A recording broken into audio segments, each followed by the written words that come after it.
G7 and the rest, the quest for economic security. Welcome to our new ISPI conference in the framework of the G7.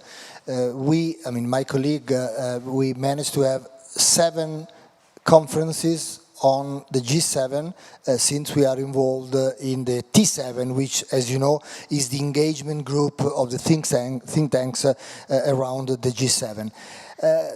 We have been addressing issues like trade, cybersecurity, debt, the rise of new actors such as the Global South, and today we make an effort to understand what order is emerging from the disorder that came from the pandemic, the Russian invasion of Ukraine, and the great power competition between the US and China. An effort to understand which security is needed, possible, positive, to address insecurity. The new evolving order is characterized by industrial policy and sanctions to secure global value chains, which are measures that can, however, impact the world economy, increasing the cost of green and digital transition, while, and this is something we will discuss today, their effectiveness in protecting national industries is still unclear. So, how will economic security evolve in the coming years? And what, if any, are the best practices to follow, and how can cooperation within the G7 and between European countries, we are a few hours after the European vote, how can the cooperation between European countries be strengthened? We have 2 guests, Peter Sandler, Director for Enforcement, Market Access, SMEs, Legal Affairs and Technology, quite a lot.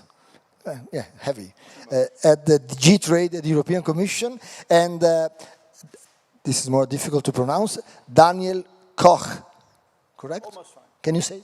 Koi. Not the same. Head of Hybrid Threats and Economic Security Task Force at the Dutch Ministry for Foreign Affairs. Let me start with you, Peter. Economic security is another way to talk about de-risking, mainly from China. How can we ensure that we achieve our digital and green transition goal while trying to reduce our dependence from China?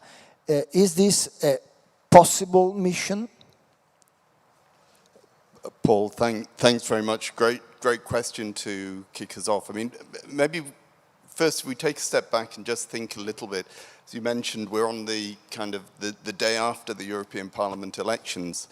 And if we think just how different the world looks 5 years on at the start of the next Parliament compared with where we were 5 years ago, in terms of the shocks that we've faced, in terms of COVID, in terms of the Ukraine, the energy, the inflation after the war in Ukraine, etc.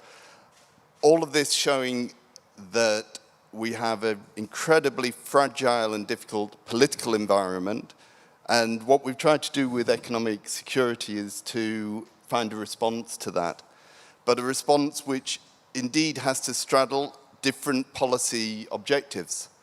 And that goes also to the challenge which you rightly highlight in terms of how can you attain the green or the digital objectives while still trying to keep or even reinforce the security of the European Union. So the strategy itself is trying to build on the complementarity between competitiveness, the resilience, but also the security, trying to find a way through that. So if you ask me rather than Tom Cruise whether this is mission impossible or mission possible, I think from a Commission perspective we would say it's mission possible, but it's not an easy mission. You might need Tom Cruise to deliver it. But just perhaps also to start framing the discussion, it's important to remember what the economic security strategy is not. It is a strategy which is not about decoupling our economy completely from China or any other country. It is about de-risking. It's a strategy where we have to recognize we don't, even if we wanted to go in the direction of decoupling, don't have the luxury to do that. We need to be plugged into global value chains. That's one of the things that got us through the COVID crisis. But equally, we need an approach which is realistic. So strategy is not about technology leadership. And a lot of what is written about economic security, to some extent these days, would actually say that from a hard security protect perspective, the part of the Commission that I'm working in almost shouldn't be here, because economic security is about resilience, about supply chains, and it shouldn't be straying into the domain of hard security, the sort of impact of measures taken by the US on chips, and maybe we'll pick up on those. All of these things are elements which make the landscape very complicated and difficult to deal with, and which present a constant challenge as we try to map out a way which can keep us on track for a broad set of objectives, such as openness, such as ensuring market access, such as ensuring the transitions to digital and green technologies, recognizing that we can't and don't want to completely unplug different parts of the world, but nevertheless, to be more secure, we have to improve our resilience, our choices, etc. And one last thought, very important, that, with all respect to Daniel and myself, this is not fundamentally just about policy making, it's about business. Many of the risks and the choices which have to be made are being made in the first place by businesses, and they're the ones who are kind of confronting the day-to-day risks of coercion, etc. A few thoughts to set us off. Thank you, Daniel. I would have liked to ask him if these strategies, which are mainly on the shoulder of business leaders but need a political framework, it's easier after the election than before, but you would answer, you cannot comment on electoral results as a member of the Commission. So I ask you, is what Daniel just said going to be easier in the framework, the political framework, after yesterday's election, or more complicated? The risking, as opposed to the coupling, is it easier, or it's difficult anyhow, but it's going to be more difficult than before? What's your take? Well, thank you so much, and let me start with thanking you for inviting me and having me here for this important meeting of the T7, which is something to commend you for in the first place. And while talking compliments, we'd also like to extend it to the Commission for the work that they did on the economic security strategy and the 5 work strands that they're in. From the member state perspective, we'd absolutely say that it is a mission possible. But it is a mission possible. But it is something that we need to do whole of government and even whole of society. And whole of government, that would, from our perspective, include, of course, the institutions, and whole of society would include, needs to include businesses. So from that perspective, for us as a member state, we see businesses and security as 2 sides of the same coin. There cannot be security without prosperity, or vice versa. So we would like to see it as a positive sum game, and the recent elections from yesterday do not necessarily change that. I would say would make it even not easier, but at least gives the path forward for the strategy. Okay, and your country, Peter, is in a very, Daniel, sorry, is in a very delicate position, because you are home of some of the most crucial companies in the semiconductor supply chain, and so you, more than others, face the dilemma between technological security and business priority. So how how does your country manage to find the balance between the two? You already answered in a sense, but can you elaborate more on that? Of course, and with pleasure. And I think it starts with two, the two main starting points is one, you should not over-securitize the economy.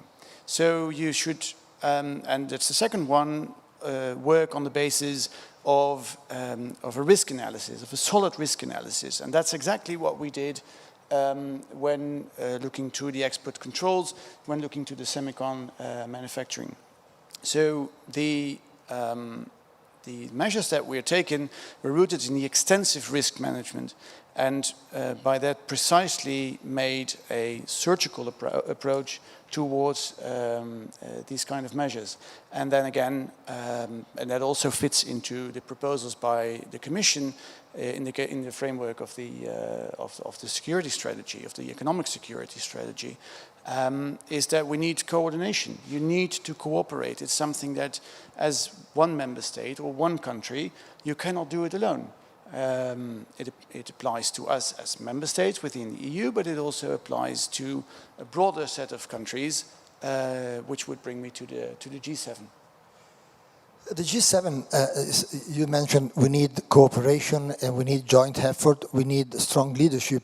But I was reflecting that we will have a G7 in a few days in Italy, and Biden is under the election, Macron will be close to the election, Scholz is asked to call for an election, and Sunak in Great Britain is under election. So, I mean, we have to be extremely optimistic to think that 4 leaders out of 7, which are in a, let's say, delicate position, to say the least, will be able to take major steps in finding the right balance. But having, and going back to Europe, I mean, it's clear that Great Britain is following its own way, but we will face a couple of years in which France and Germany, which play a very important role, will be at least distracted by what's going on in their country. But now, let me get to the last question to both of you. Yesterday, 2 days ago, the boss of BlackRock, the big investment fund, the US investment fund, was interviewed by the leading Italian newspaper, and he was talking about security, de-risking, decoupling, saying, okay, fine, but it's costly, it's very expensive, it will produce inflation for the years to come.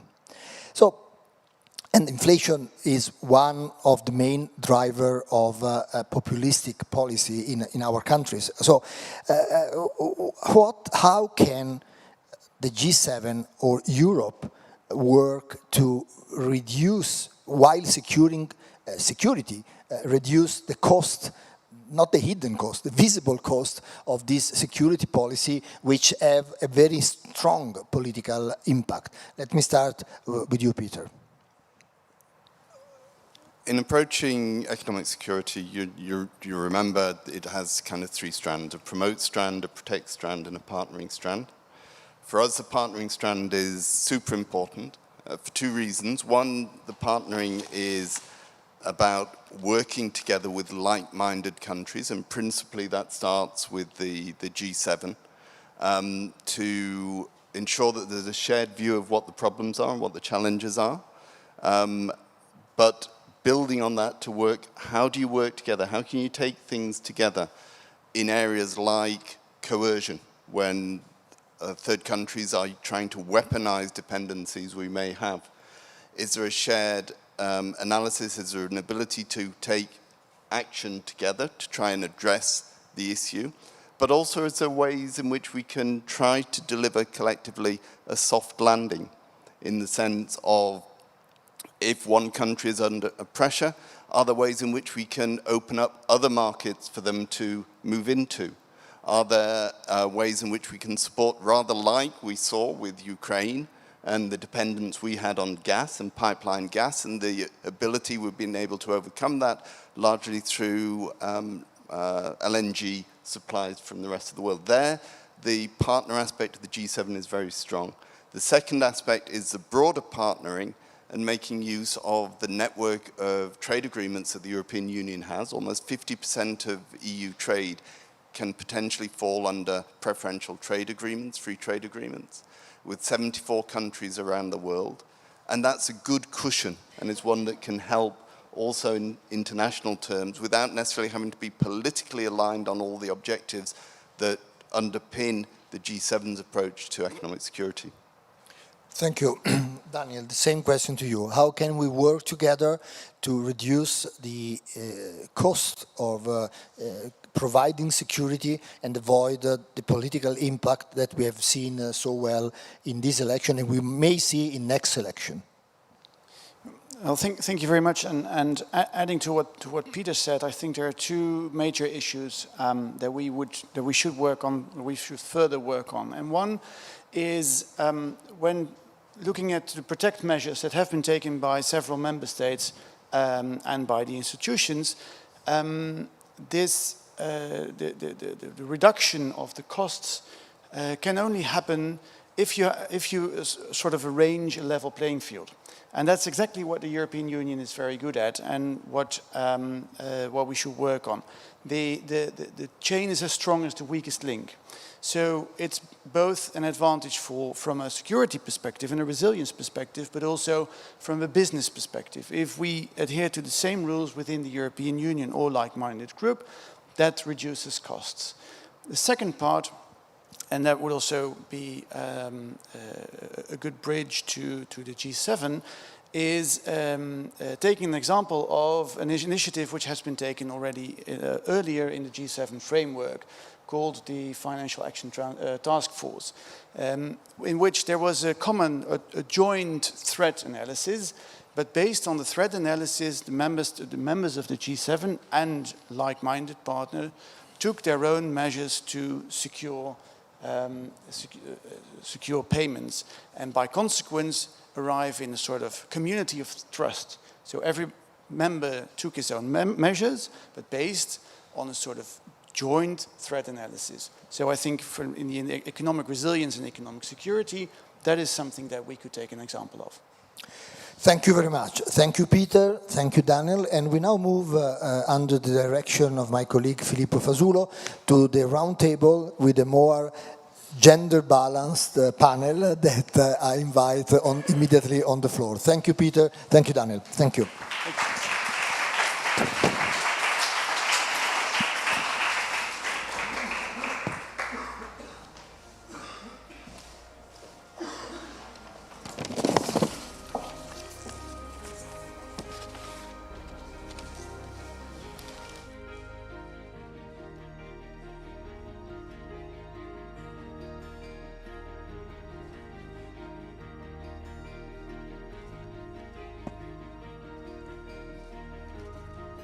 Here we are.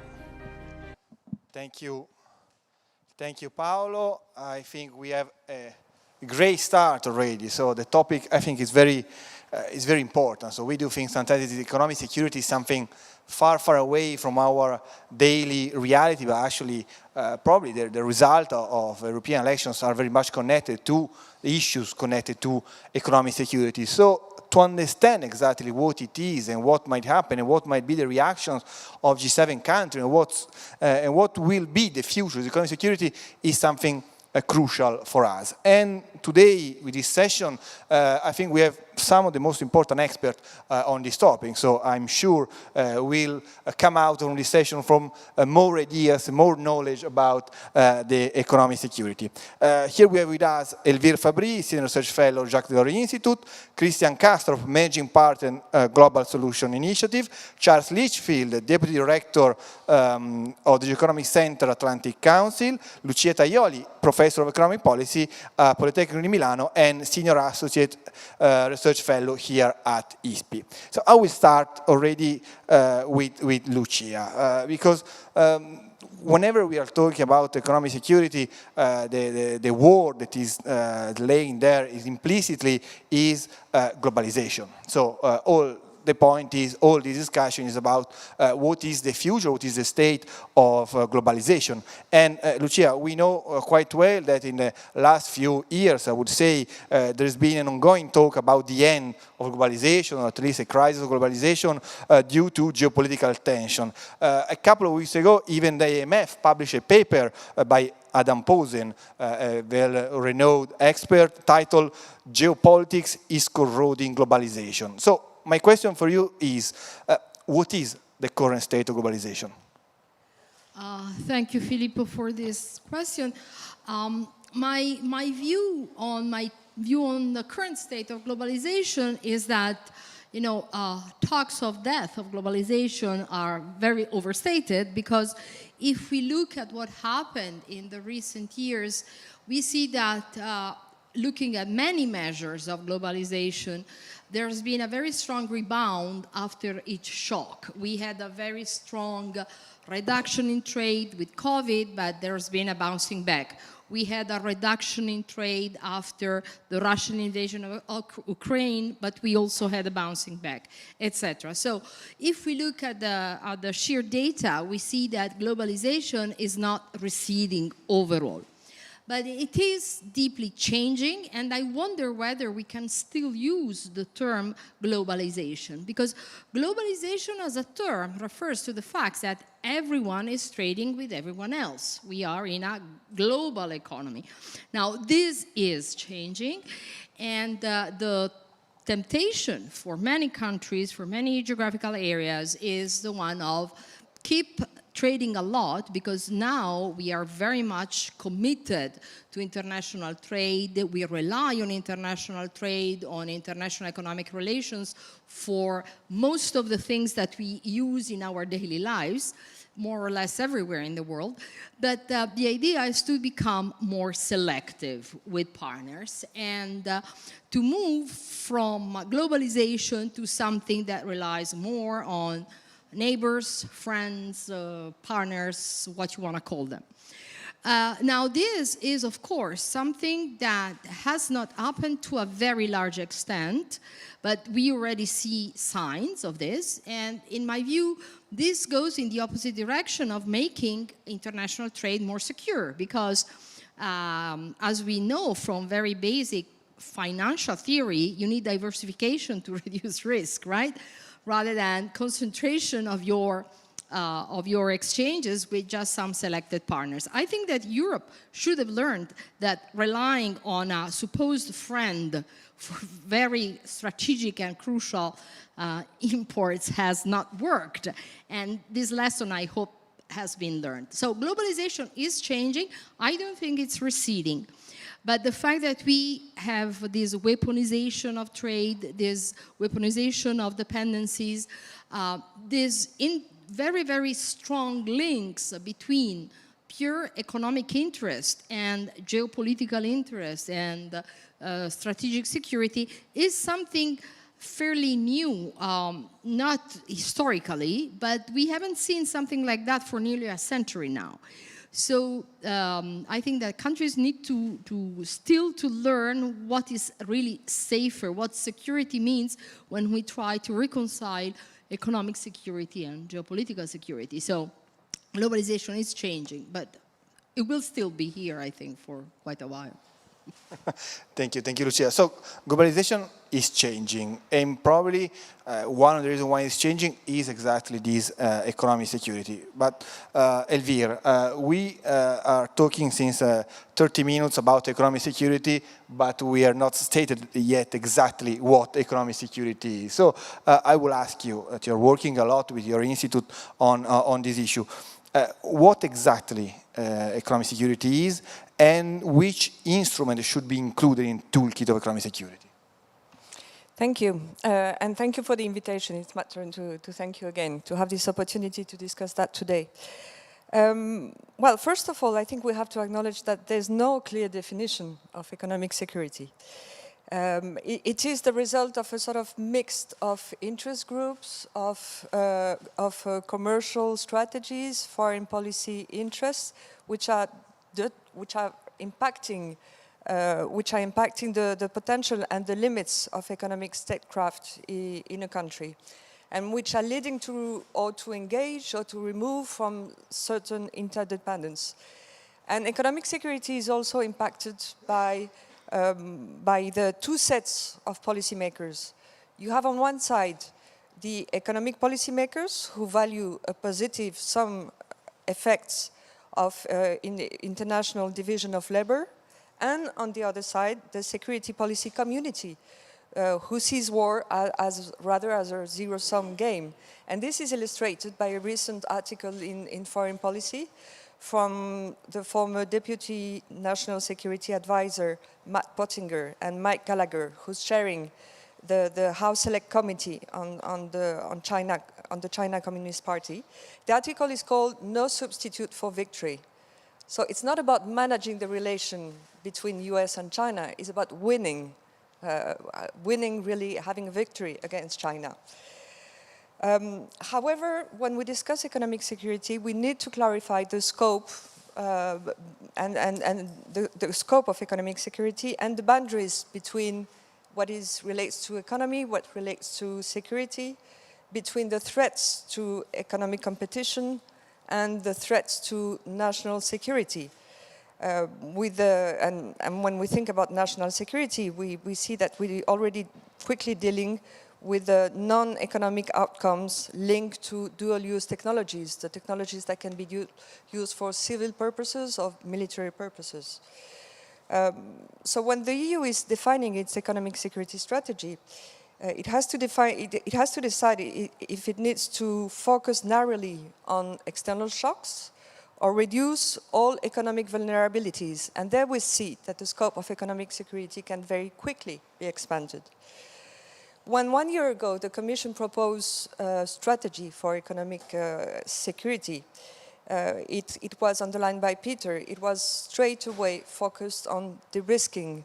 And that statement from the European Commission had a strong impact even at the international level, because you remember that the US were quick to follow and to let's say, to adapt their rhetoric and say that the US were not themselves for decoupling with China, but rather for de-risking. With that statement from Peter Sullivan, the US are defining a small yard with high fences. Well, we already see that there's no small yard for economic security defined from Washington, and it is rather a very day by day expanding yard. But that fundamental principle was key for the Europeans. But then we still need to define what is de-risking.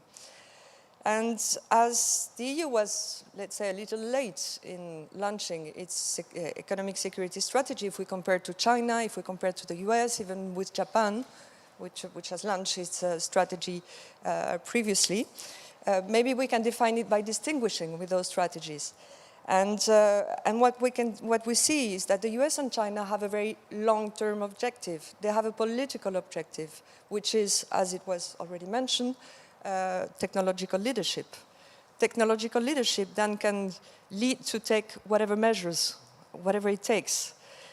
For the Europeans, it's rather an approach which is quite similar to the Japanese one, which is based on resilience of supply chains, and on preventing short-term risks, also remaining aligned on WTO rules, so respecting the multilateral rules, trying to preserve the stability of global trade, and also a country-agnostic approach, which means avoiding non-discrimination and not naming specifically a country, which makes obviously a big difference with the measures that are taken currently by the US.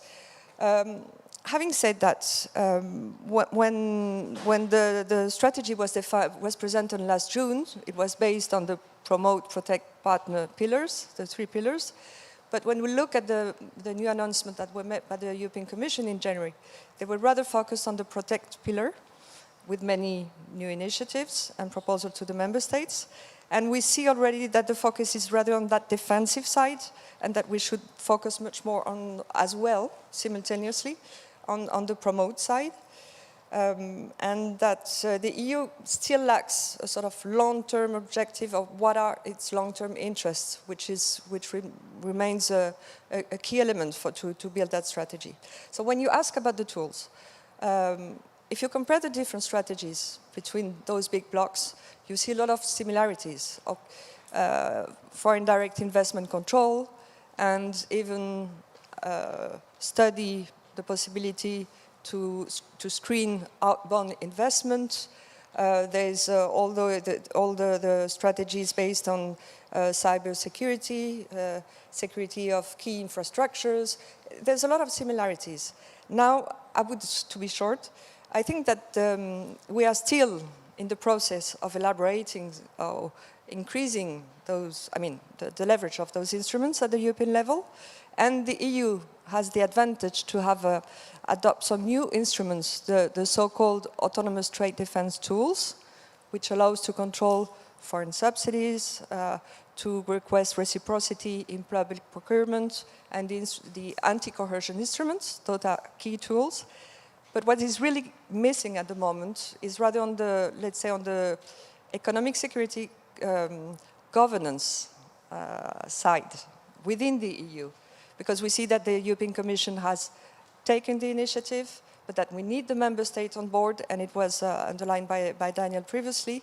And the invitation has been sent to the member states to make their own assessment of risks and to be able to coordinate all those different instruments.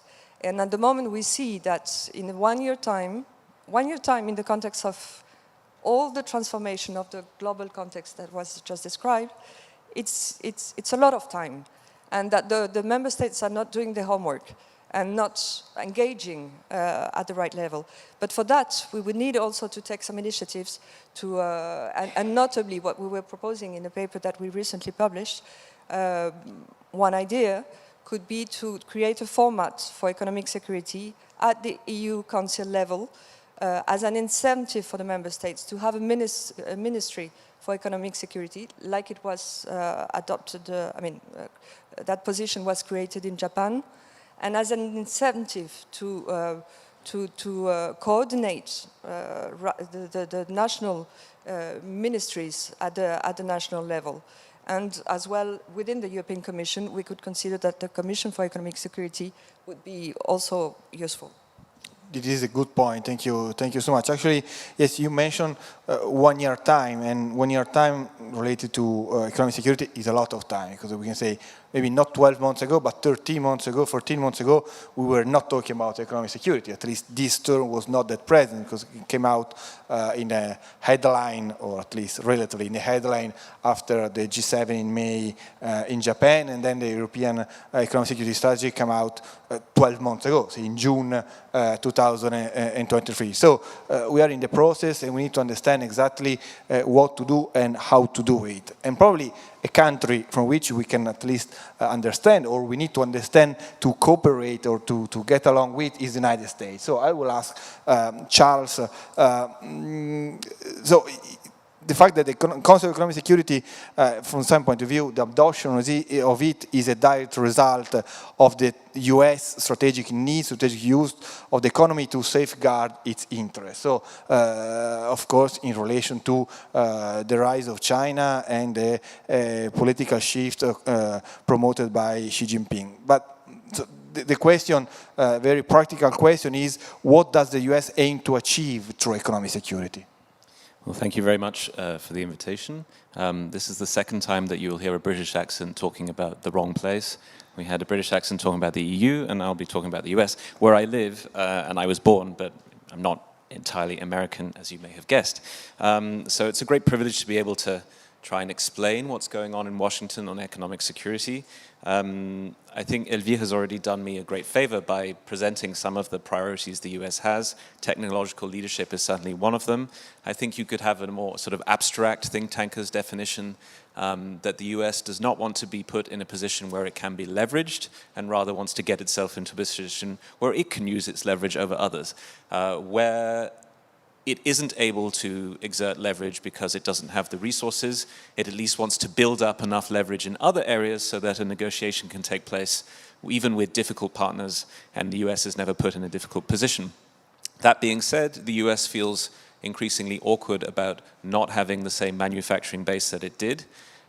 I'm not sure it's entirely economic reasoning that explains this. I think the first thing I wanted to mention to everyone today is that there's domestic politics involved, very, very strongly, both on the Democratic side and on the Republican side. These define economic security policy to a great extent, which which sometimes causes think tankers and academics to tear their hair out because the policy isn't entirely logical from an economic perspective, but makes good sense politically. Sometimes the Biden administration has managed to do both.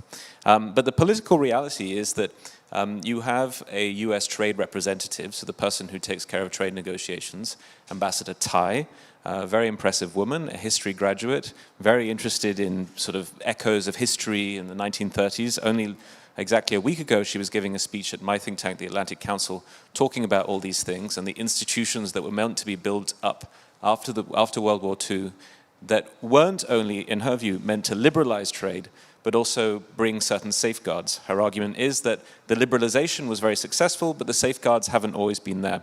Protection for labor, protection for workers. So you'll hear the Biden administration talk to its own electorate about workers-based trade, globalization 2.0. These inform policy a lot. We'll come to the IRA in a second. I think my second question is about that, in fact. But just to enlighten you and give you some sort of a anecdote, whenever Ambassador Tai makes a speech, including at our think tank, the unions make sure they're there, often in the front row. So there's a very clear message to her that the workers and the interests of the workers have to remain front and center of the Biden administration policy. Two other sources of pressure on the Biden administration's policy that some from outside the US would say has been a little bit anti-trade, including with friends like the EU. The first is Congress. Even on the very innocuous trade policies of the Biden administration, such as IPEF, which is the equivalent to TTC that they have with the EU, very little trade, just some sort of innocuous dialogues on regulation. A very powerful senator from Ohio asked them to kill the trade element of IPEF, although there wasn't much there anyway, but it was causing problems for him in his constituency, so the Biden administration removed it. And then some of you may remember a very innocuous, very inoffensive purchase by Nippon Steel of a US steel company. Really, I mean, I can't see any sort of problem that this might have engendered for US-based workers, and yet the Biden administration blocked it because it was politically inconvenient. And then the second factor is, of course, the specter of a return of the Trump administration, which is invoked not necessarily in public, but certainly in conversations I have. And I'm not working for the US government. I can say what I want. And when I go for off-the-record briefings, the specter of the Trump administration is mentioned all the time. So I've dwelled on domestic politics perhaps for a bit too long, but it's to give you a sense of why the Biden administration can bring out the big guns when it's talking about national security and the relationship with economics, but there's always a domestic political consideration going on. So national security and economic security. National security gets conflated with many things in Washington, D.C. You often hear people saying, this is a national security crisis, even if it's about, shall we say, the unavailability of baby formula, milk for babies, which we can laugh at, but it's very important to parents. I don't want to sound dismissive or anything, but this was described when there was a shortage as a national security crisis, which in fact Switzerland and Germany, say for the US, temporarily at least, they sent some surplus that they had. So US engagement on economic security is still partly done through the national security apparatus. It's the National Security Council, which is part of the White House, which prepares the president's briefings and does the Sherpa work for the G7. And so rhetorically in DC, you do still get quite a lot of sort of usage of military terms when talking about economic security, which I think can be helpful because it helps people imagine what's going on, what the goal is, but it can also be unhelpful because it forces us into this sort of us versus them mentality, which certainly the EU and other friends of the US aren't that comfortable with yet. Another thing about national security and economic security is that a lot of the tools that are available and do not yet require legislation, that can just be used by the executive branch, were developed for national security. So some of you will remember that when the Trump administration imposed steel and aluminium tariffs on the EU, These were justified and by national security and used a tool that said that if the US is losing its own production capacity for essential inputs for defense kit, then this is a problem and we can use this to impose tariffs to protect our own industry. That was the motivation that was used against the EU, supposedly a friend, the 232 mechanism. The other financial sanctions instruments the US has at its disposal, if we talk about what Elvira said, so the additional things that have been added on by the Biden administration, financial sanctions, export controls, a lot of these were honed and modernized through the war on terror. And they're still being used to this day. They're being used against Russia, although the target is very different. And they're increasingly being used against China, although China is not nominally an enemy yet. New tools. Elvira mentioned there are new tools on FDI screening, not exactly new. CFIUS has existed for a very long time, but it was given new teeth under Trump, and they're being used quite often.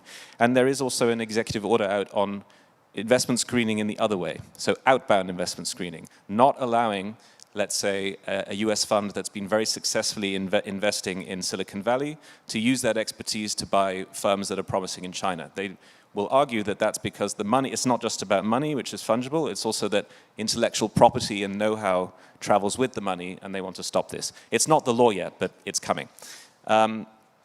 Just to be quick, because I've spoken for too long already, what does the US want? How does the US relate to its allies on economic security? Maybe I've sounded a little bit critical, but I think my experience, at least living in Washington over the past now 2.5 years, is that the US does care about perception of allies.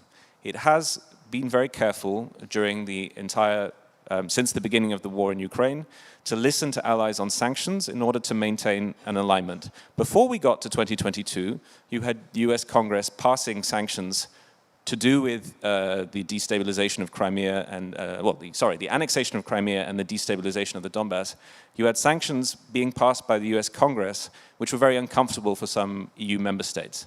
Since the beginning of the war, partly Congress feels justified because they feel they were right to be hawkish on Russia, but there's been quite a lot of alignment and disciplining by the executive branch of Congress to make sure that the Europeans are not put in an awkward or difficult position because of sanctions.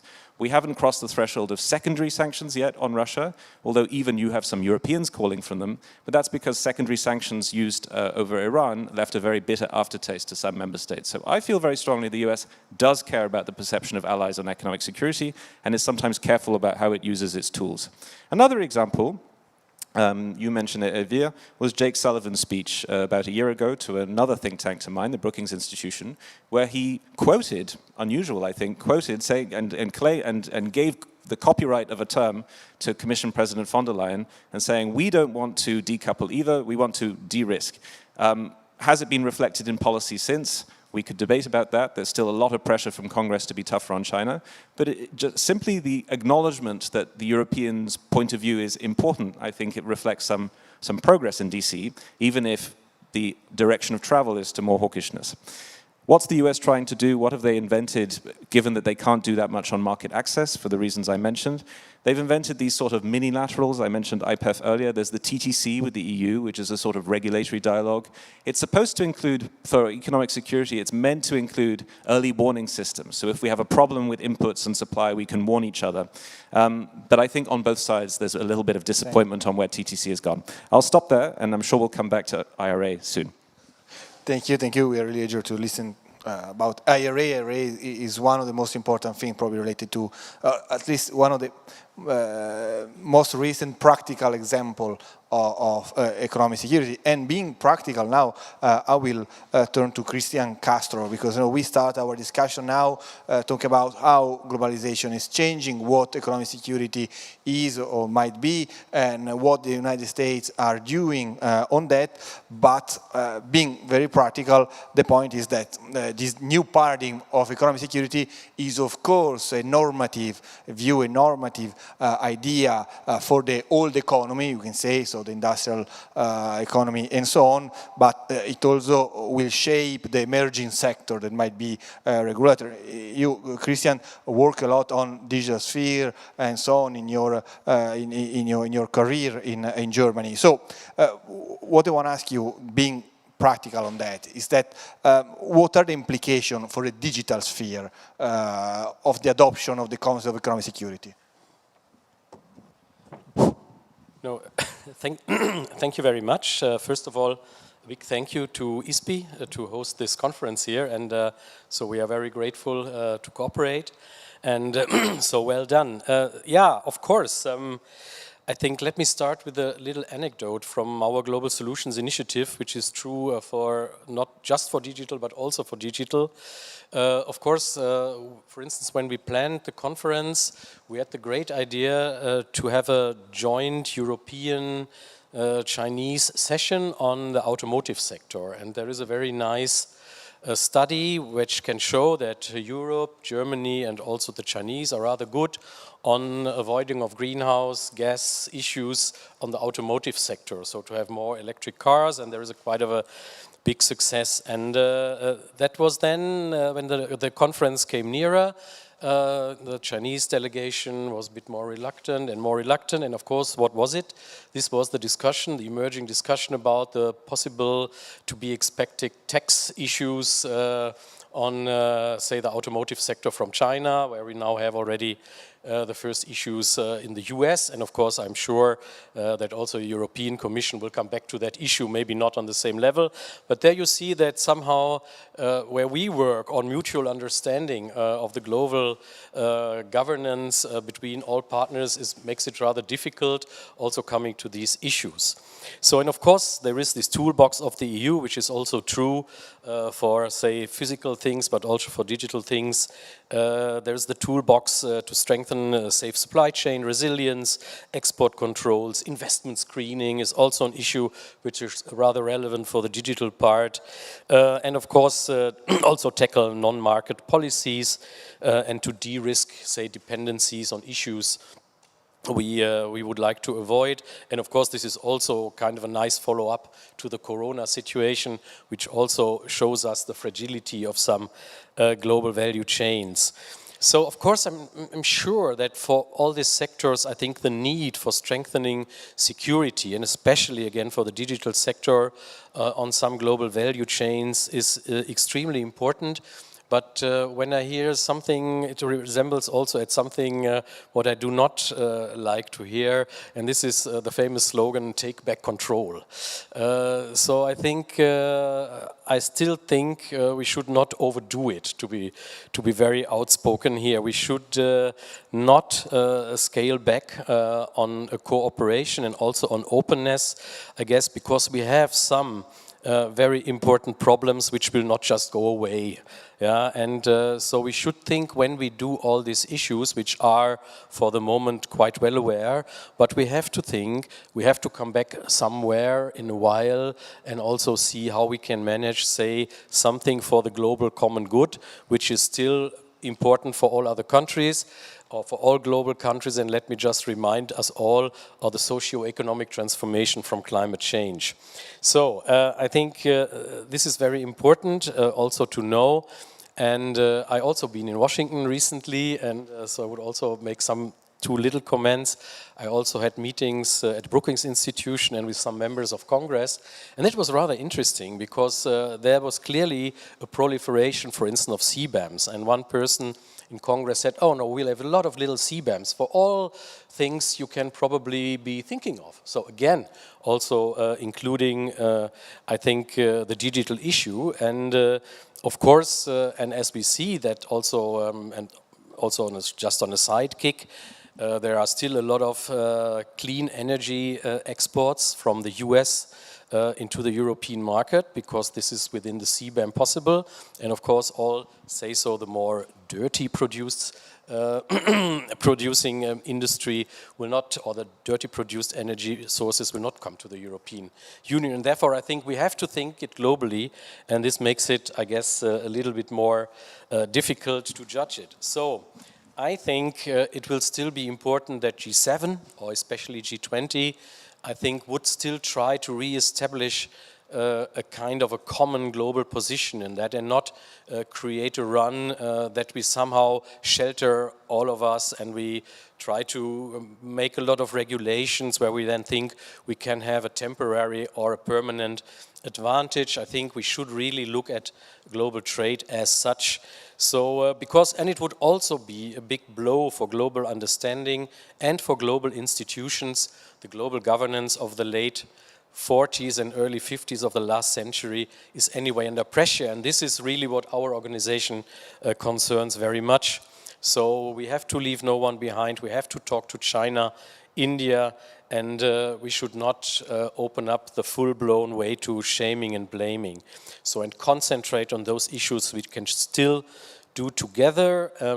So, of course, we have to develop certain standards, and I agree, especially on the digital part, it will not be easy to come to a conclusion, because there's, the digital sphere is especially hidden also from the broader public. There are new technologies coming around, and so some new physical developments of interesting global common goods are easily to look at, but the digital part is in a way a bit of a hidden part. That's also something for secret services and all other organizations. So, but nevertheless, it's also very, very interested, and of course, I think this will be something which influences, I guess I come back later on that issue, will also have big impact on the people and on the function of civil society, and also it will, in the end, if we do not control for this digital fraud, digital manipulation, manipulating consumers, manipulating the broader public, this will produce, I think, big danger also for our democracies, and I stop here. Thank you. Thank you. So we are seeing how this economic security concept is becoming more and more practical. We have many examples, many sectors, many fields where it can be applied, where it is applied right now. Now I will go back to Lucia, asking you maybe something I think quite complicated, but I'm sure you can give us an answer. So the question is, before you presented, I think quite convincingly, how is changing, what is the current state of globalization? So the next question is, how is changing, what would be the future asset, the future framework of globalization? Of course, is almost impossible to forecast already now how the system will be changing. But maybe we can ask you, what should we pay attention to in order to understand how the globalization might change, how the new order, this is part of the question of this current conference. We are here talking about economic security, being very well aware that we are in the middle of a transition and we still don't know where we'll be heading to. So the question to you is, what should we pay attention to in order to understand and maybe to preview, and this might be something useful for companies, for business association, and for policymakers to understand then what to do, what action to take in order to be well prepared to the future? As you said, very difficult question. I will try to share with you some thoughts on this. Now, we have been talking in the past, especially after China joined the WTO in 2001, we have been talking about over-globalization or hyper-globalization, referring to the fact that possibly the pace of globalization has been much faster than what many people expected. And the way in which globalization was seen and measured and pursued by many governments and by policies was in terms of expanding trade, expanding market size, expanding operation, sharing technologies, etc., etc. Now, the pursuit was very much the one of economic efficiency. This has delivered a number of very important things. We need not to forget that we have millions and millions of people that are no longer in poverty thanks to this stronger integration that has occurred. But we also need to remember that there has been many issues that were left behind. The environment is one of the issues that we have been discussing very much nowadays, increasing inequalities, and we have many things that did not go in the way that possibly many people wanted. I still remember very clearly the beginning of the Doha round in the WTO, in which the idea was, having achieved a very high level of market openness in terms of tariff removals and in terms of integration in the traditional term, if you want, we should introduce within the WTO a number of new issues that were not there, dealing with labor standards, environmental standards, competition rules, etc., etc. But that did not occur. It did not occur because the world at the time was, in many ways, more uneven than it is now, and many countries were not ready to be on board of a very demanding type of regulations. Now, I think that what we have seen recently is that the demand to deal with these issues related to globalization has been increasing very much. It has been increasing, of course, in advanced countries, in the Western world, if you want, but it has been increasing also elsewhere because of inequalities, etc. So, my view is that, well, this is possibly too optimistic, but I hope that somehow we can get there, is that globalization will maybe slow down but deal more with this type of issues. The WTO has made an effort with plurilaterals and other types of agreement to tackle some of these issues, and this is very difficult. Europe, I think, the European Union, is very keen on these issues, and we know dealing with the impact of new technologies, such as the recent regulation on artificial intelligence, or dealing with cryptocurrencies regulations more than other countries. So I think that we will have to understand that possibly some costs will increase for firms and will increase also for consumers, but with some additional costs to use a large set of goods that we have available, there will also be some benefits. Okay? So I think that if we want to pursue globalization in the future, we will have somehow to accommodate opening up of markets with additional regulations that allow for allow to deal with some of these issues. Now, this is one way to go, of course, and I really hope that this is what will happen. I don't know whether this will be the case. I think that Europe is trying to do this, but it doesn't have, honestly I must say, right now, in my view, the international force, the international power to do it. Not at all. We know it.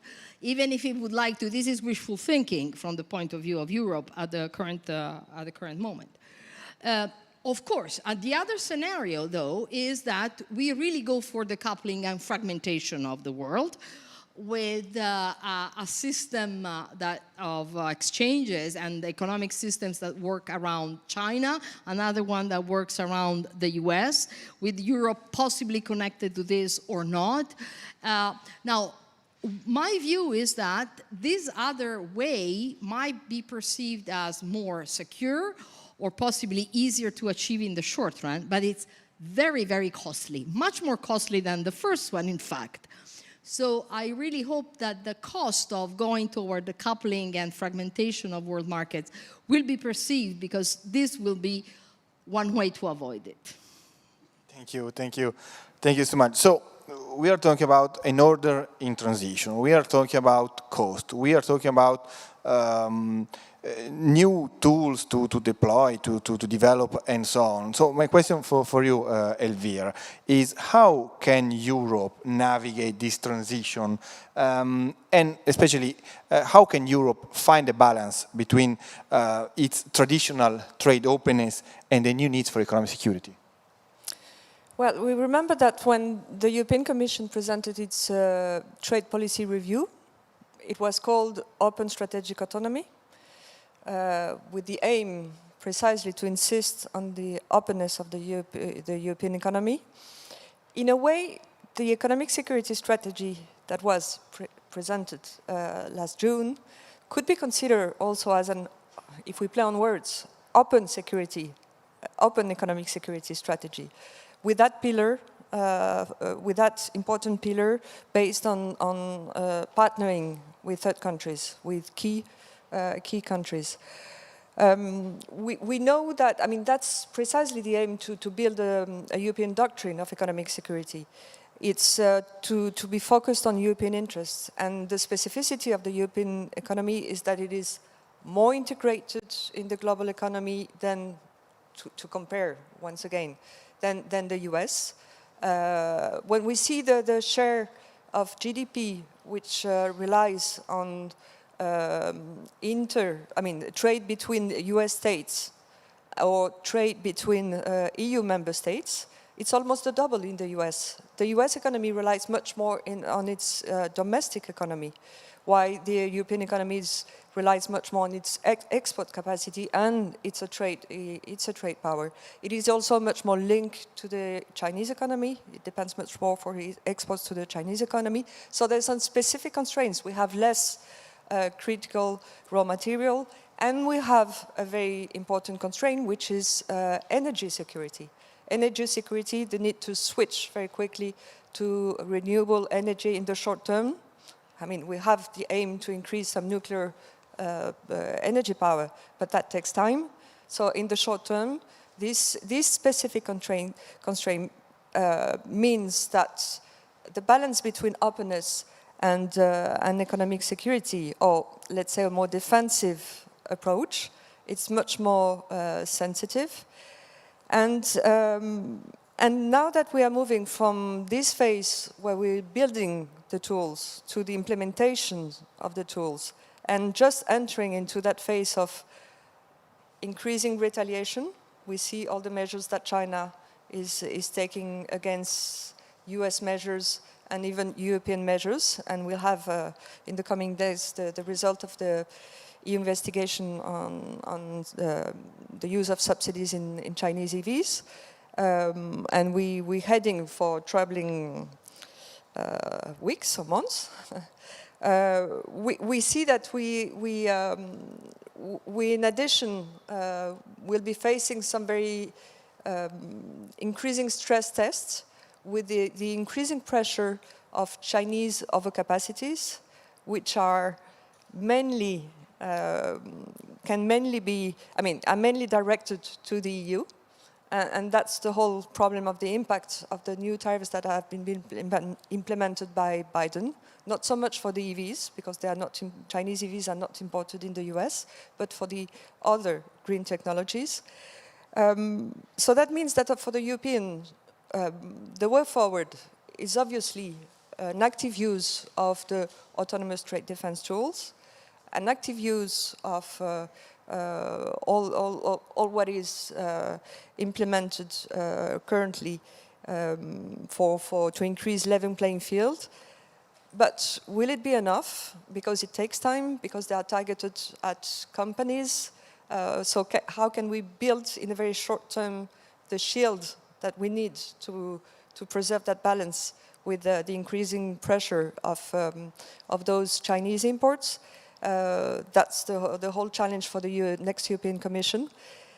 It obviously needs to go together with much more investment on the promote pillar, increase capacity to invest in innovation, increase capacity to common investment between the member states, and it has to see with the deepening of the single market and to create more a new capacity with the capital market union to be able to invest the private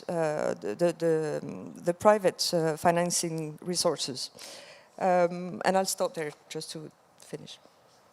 Thank you, thank you. So you mentioned a few things that I think are quite relevant. Of course, increasing capacity, and of course the fact that the main concern for European Union right now is Chinese overcapacity, but also the countermeasure from the US that might harm the European industry, or at least this is the fear many are having. So I'm coming to Charles, asking you about what he's seeing from many in Europe as the one of the most effective, at least, and important industrial policy from the US that maybe are raising some concerns in Europe. So the IRA. So what can you tell about that? How effective it is? How important it is for economic security?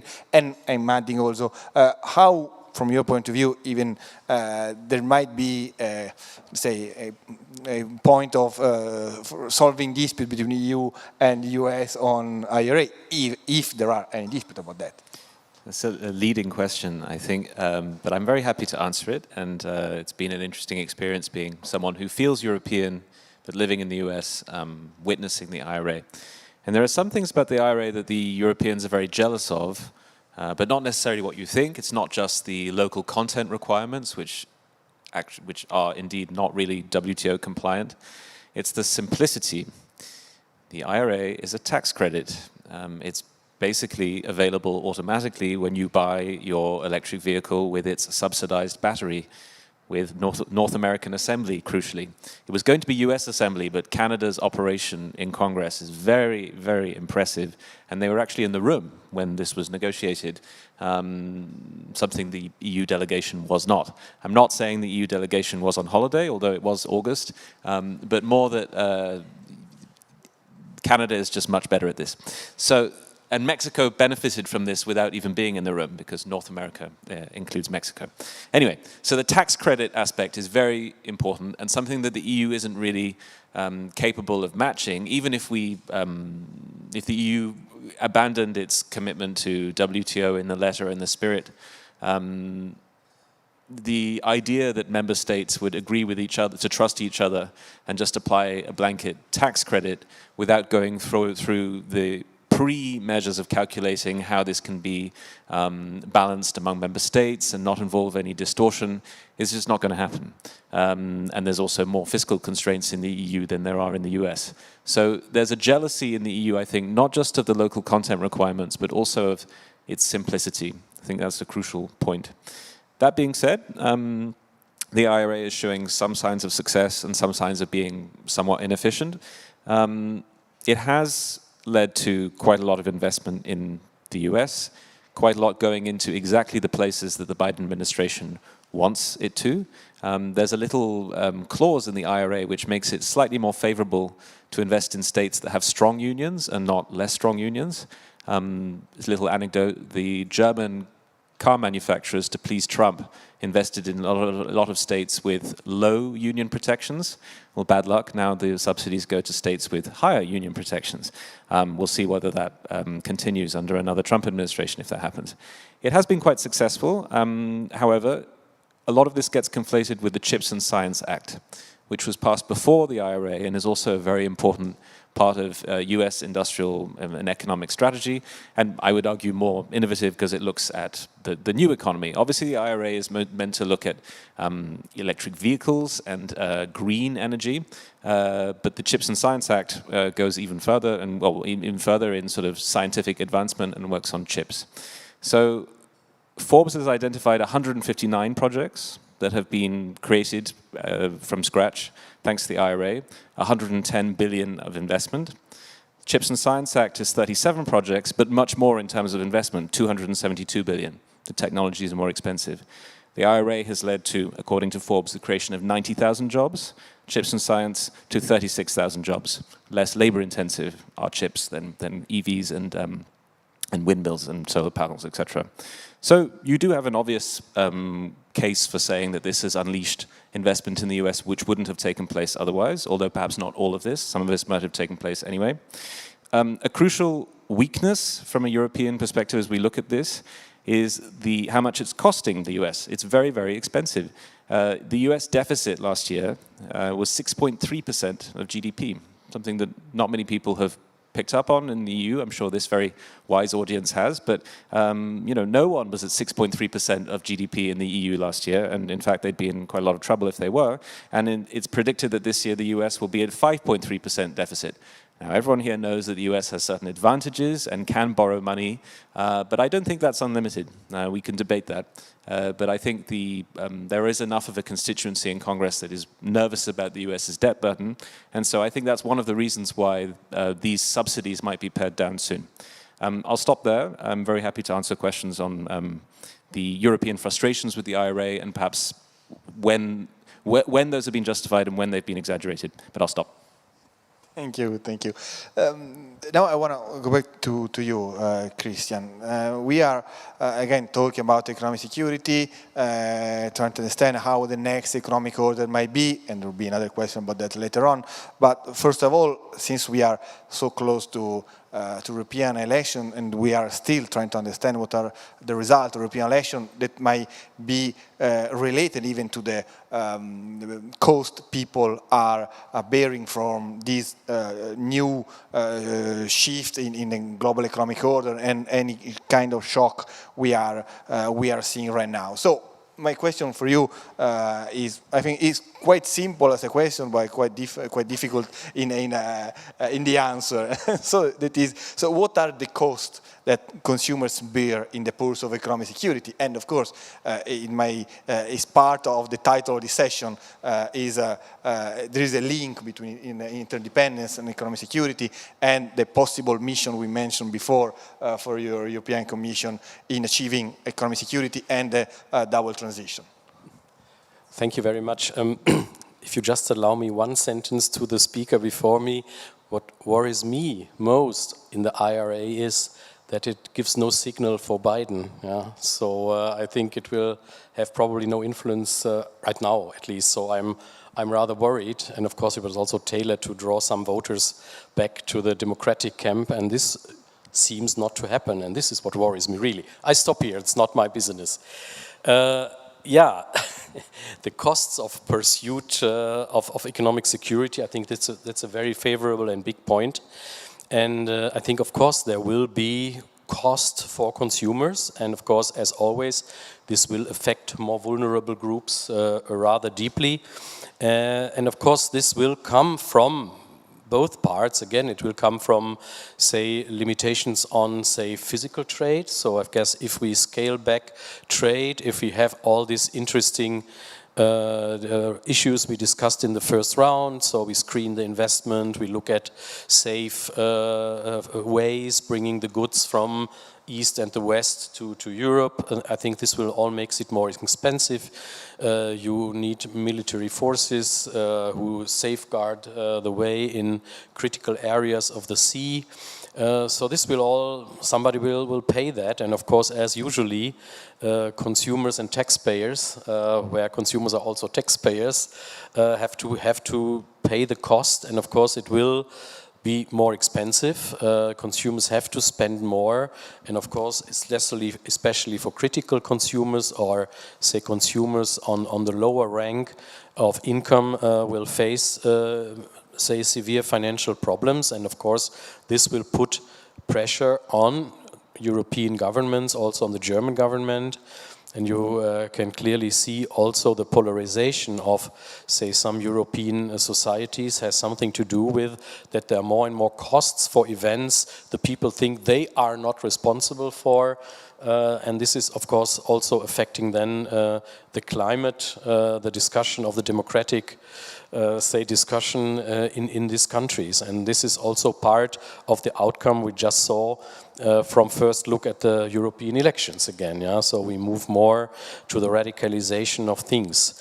So of course, as everybody has to pay more, as this is also part of the societal split, of course, also consumers need security, and they are dependent on physical safeness of products coming from abroad, and also for the more hidden issues of digital services. And of course, in my former position, I was responsible for the negotiations on the Brussels digital issues in the last German government. And of course, I think that was the big debate already, how to balance the EU regulation on digital issues, DMS, DMA, Data Governance Act, AI Act, and some more Data Act. So this is all related to that. And of course, we tried always, of course, to push also, say, security, safety for consumers to the first position. But of course, there are also other stakeholders at hand. And of course, there is also, we have to reflect about the interest of the private sector, especially, of course, as it comes to digital, to the big 4 or 5, whatever we count as a digital, say, yeah, we can say most of them are also digital monopolies. And of course, so if we do not control for say, corporate digital services, for governmental digital services, and also then the more criminal issues which come from criminal organizations or also from foreign governments as disinformation campaigns, and we observed something like this also with respect to the war on Ukraine. So we should also mention that, and therefore there is an issue that there is more and more at stake, that political opinions are overformed, and this will of course also endanger democracy as such, which is very, very important. So, and so we have to stop, I guess, the manipulation and disinformation. I think this is still be a subject for the next Commission.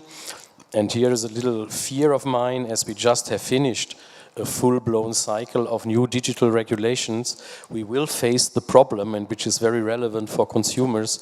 I guess the new Commission will take some 3, 4, 5 years. It's not yet implemented, yeah, we all know that. And I guess it will not be on the forefront to open up the next negotiation round on digital governance, especially taking on these risks I just mentioned.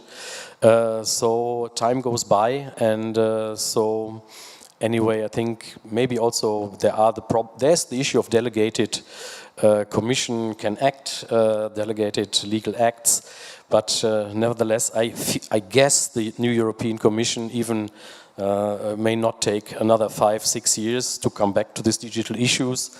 And if we think about the old e-commerce guideline, is 20 years in force, and I think we won't have it. And maybe we can think about more ongoing regulation with full participation of the digital community and also of consumers, that we have to come back to that. Yeah, maybe so there is an issue to bring consumers more closer, of course also to the European issues via the European Parliament, but I would still think maybe especially on the digital issues we should really think about an analogy I like to make. There's the analogy of the labor unions, and I think in the last century it was about that the labor unions have to control the companies for labor conditions. I guess once in a while, I think, and we discussed that also at our Global Solutions Summit in some digital sessions, I think also people need to take a certain control about what is dealt with them by this especially digital industry. So, and of course how to make it transparent, this would be regulation, but maybe citizens, people should have an active say also within the big global players on digitalization. So, and of course it's also affordable or necessary that the states must intervene again. And I think we will only bring this to a really, say, fruition in the way of digital democracy, in the way of understanding also the stakeholders, business, politics and civil society, if we are really doing some more than we do right now. And I wish the next Commission would take it up.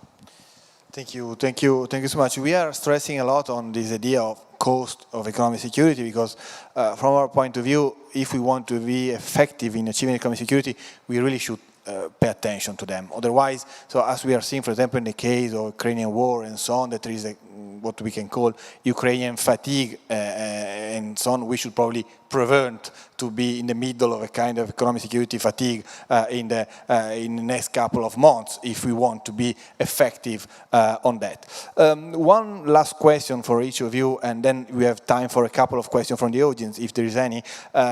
We are here in a series of events towards the G7, so in the context of the T7. So I will ask you in a couple of minutes each, what should the G7 do in shaping the next economic order according to you? Lucia, let's start with you. You already we're focusing on the future. So what should the G7 do to address all these issues we are covering now? Someone mentioned this already, and I think it's very important that the G7 has a common position.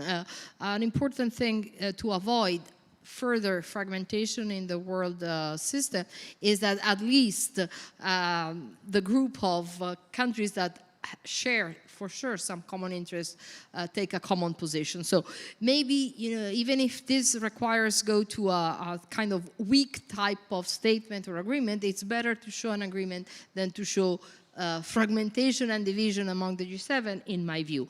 I think that it's vital for the G7 to show support for multilateral organizations because, as I said, I think that it's very important, also in terms of costs, to avoid fragmentation and divisions in the world markets. So this would be very important in my view. Elvira? But it was mentioned previously that last year the G7 set a menu to work on economic security and as an incentive for notably for the Europeans to engage in economic security. Obviously, we need to go further, and this one will happen just after the European elections and close to the American elections, and the French one. And the French one, yes, very soon, exactly. What we see with the result of the European elections is that with the rise of more extreme rights in Europe, we will have a more complex issue with potential rising calls for more protectionism. So it will make more difficult to find the right balance between openness and protectionism. And with the potential re-election of Donald Trump, there's obviously continuity between Biden and Trump in the unilateral protectionist approach. But it may be also an additional incentive to increase those expectations for protectionism. So I guess this G7 is very key to show off some coordination between the members of the G7, but there's an additional maybe expectation for the European side, which is really to avoid falling into the trap of the West against the rest. And every decision taken between the members of the G7 should be aimed at enlarging the discussion between the G20, because that opposition between the West versus the rest is really benefiting to China, which is mobilizing the global south and which is already engaging into a diversification strategy to avoid all the measures taken on one side or the other of the ocean, transatlantic ocean. But then two additional elements, and I'll be short. I think it would be interesting to dig in more at the G7 in the definition of economic cohesion, to stigmatize what is economic cohesion, what are the objectives, what are the means, what are the informal means of economic cohesion, and to get around closer to the definition on economic cohesion. And for the Europeans also to anticipate, to prevent further US unilateralism. When IRA was adopted, it wasn't in fact thinking about what would be the impact on the European. It was even, or maybe, I mean, expecting that the Europeans and the Japanese and others would be happy to see that there was an engagement in green transition, but without anticipating what would be really the impact. The same for the recent tariffs. It will have a strong impact on Europeans. And it's important in the framework of this G7 for the US to understand that the US doesn't need only to have partners aligning, but to have allies. So it's another, it's another type of coordination. And at the moment when we have increasing links between geoeconomics and geopolitics, and we face the risk to have more support to Ukraine that is more linked to conditionality, as much on the US side as on the Chinese side, saying, okay, China is very well aware that if there's a re-election of Trump, they can use that window of opportunity with more condition to potential leverage on its reducing its leverage, its support to Russia, but that there's a reciprocity, and that it would mean for the Europeans to keep their market open. So for the Europeans, I mean, we have a small window of opportunity also now, before the US elections, to engage that dialogue more closely with Biden, and that could be in the framework of the G7.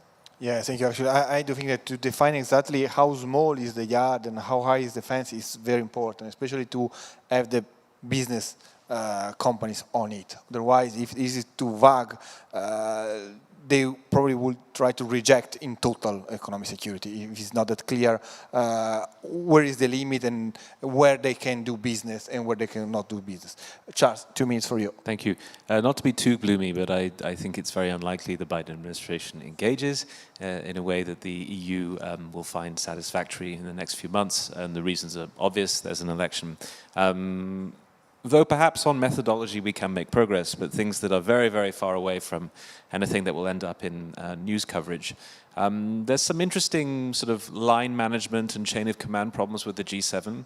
When France, Germany and Italy turn up at the G7, they do not have a mandate to negotiate on behalf of the EU. The EU is present, but it is not officially a member.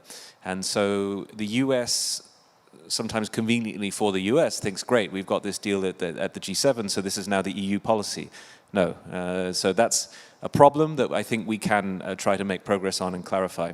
On the sort of doctrine of economic statecraft and defining economic coercion, something think tanks try to do sometimes. I promise you it's very difficult to write something that satisfies everyone, but we can continue collectively to work on it. And some more general solutions. So I mentioned the sort of chain of command problem at the G7 that we do need to clarify, and I think is achievable. Some say it will come with a kind of G7 secretariat. The UK is quite keen on this because it's not in the EU anymore. It would even like to host the G7 Economic Secretariat. The incoming Labour government is very keen on this. Not sure that will happen.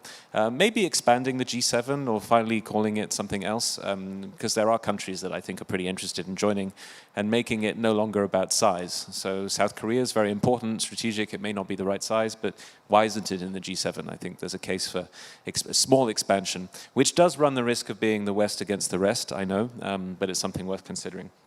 Finally, on a sort of policy solution, given the unilateral subsidy measures taken by the US, I can say it, could there be, within the next 4 years, depending on electoral results, a subsidy club where at least we recognize each other's subsidies and don't penalize each other?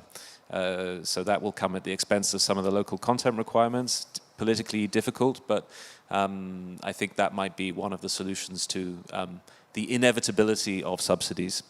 I'll stop there. Thank you. So defining what economic security is, enlarging the group. So Christian, your final comment. What should the G7 do in shaping the next economic order? Yeah, that is indeed difficult to tell. I think what, of course, is important that on those issues we are not yet having an opinion. I think we need flexible geometry. So I think the G7 for me could spearhead something. Maybe I also think about what the Germans proposed with the climate club. Maybe there are other possible clubs, and also you alluded to that. I think this is the way forward, and I think so if this could be some outcome that we come forward really to re-establish, I think, also a kind of a consensus within this G7 group, and then, of course, looking into the G20 group, it's very, very important. So, to be honest, I'm a bit gloomy, because I now work in international organizations like the OECD, and I talk to foreign offices in India and in China, and I think what I see, and which is now also first has been a snowball, and now it gets a bit of an avalanche, I think the given structural governance of, say, the global order is not functioning anymore. And I think we will never come back. I do not see it for the next decade, and any unanimous view, for instance, of the Security Council of the UN. And to be very honest, all the international organizations I know very well, and I like them also, like the IMF, like the World Bank, like trade organizations. They are all struggling with, there's no unanimity anymore, there are differences, they are blocking things, and you can clearly see that also some important G20 members build up a new force which is called the BRICS. And so there is a dilution of global governance, not a concentration of global governance, which is so much needed for the given problems. And this is something which really, really worries me. I have no recipe, but it would mean that everybody takes back a little bit and says, okay, it's not just about my issue, it's about a global issue. And I remember saying that some years ago at a conference in London, and afterwards a colleague came up to me and said, Christian, that's a very nice idea, but before that maybe we need a third world war. I really hope we don't need that. And all here in the room, and the Italian G7 presidency, which had such a great start, push it and maybe bring it to the next presidencies. And we will also battle also with the Global Solutions Initiative, also for the G20 issues, and might come back to better cooperation, because that's for the sake of us all, but not everybody has heard the shot. Thank you so much. Actually, so we run out of time, so and it's very warm, so we won't take any questions. Sorry, I think so. But I just want to conclude saying that this topic of economic security is really important to understand the international scenario, and to understand also the implication for the economy and for the companies in the foreseeable future. From the good definition, correct definition of economic security, and from the good management of the implication, the cost of economic security, many things will come. So in 5 years, probably the result of the next European election will be affected by how the European Union would be able to understand and to manage this issue of economic security. Here at ISPI, we will go on focusing on this topic. There will be a report to be published in the next coming month, and we will cover it a lot in the next future. And I hope to do it also with the people that are here today, and I want to thank them. I'll start with Elvire Fabry, thank you so much, Charles Litchfield, Lucia Tajoli, and Christian Kastrop. I want to thank you even more because GSI was a partner in organizing this event. It was supported by the Italian Ministry of Foreign Affairs. We do hope that this discussion might be helpful for the coming G7 summit in the next few days. So thank you very much, and please a big applause for our panelists. Thank you.